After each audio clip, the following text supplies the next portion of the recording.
But in regards to sleep, the more sleep, the better. I mean, typically most bodybuilders I train, I recommend 9-10 hours of sleep a day. And if they're not getting that, when your body's in a catabolic state, basically your muscles and your brain and your digestive system, your nervous system, they're all, everything is being used and being stressed.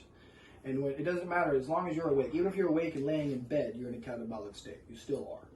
So if you're asleep, though, you enter a whole, we're not going to get into it, but you enter a whole different stage, and then you're in an anabolic state, which is recovery, which is where all the builders, construction workers, and architects, now they can actually use the materials I have you taking, the supplements, the healthy food, all that stuff. Then they can build. Also, okay, so front down, I'm just going to show you like this, but you can sort it out. Make sure your torso is facing forward.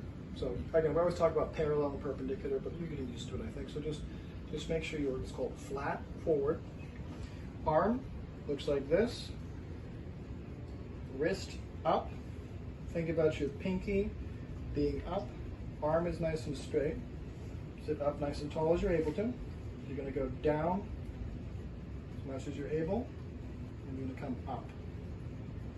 Down for 4 seconds. Nice and easy. There's no rush.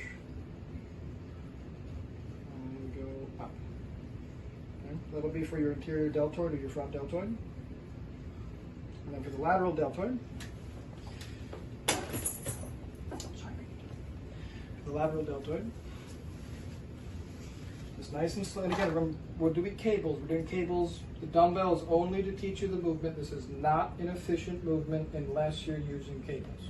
But this is just to teach you the movement. Let's just keep stressing that.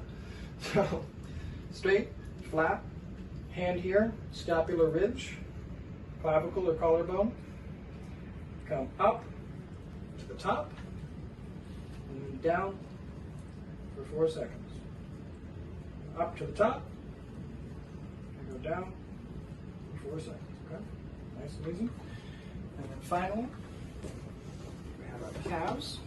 We do close up on the feet. Yeah.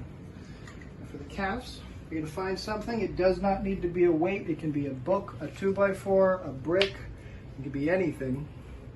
Put it so that it is lined up with the crease of your toes. The edge of it is lined up with the crease of your toes. Your toes aren't straight, your toes are creased. So make sure there. The next step, very simple, no pun intended. It's going to be to line that crease up with the edge of whatever you're using.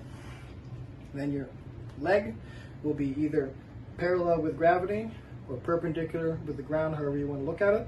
You're going to start like a ballerina, go down slowly for 4 seconds, pause fully stretched for 2 seconds, and you're going to go up rapidly, complete contraction, ballerina, same thing, down slowly, 4 seconds till you're completely stretched, 2 seconds at the bottom, wait, and then we go up rapidly, ballerina. Easy? That's it, Dan. Now with these 3 movements,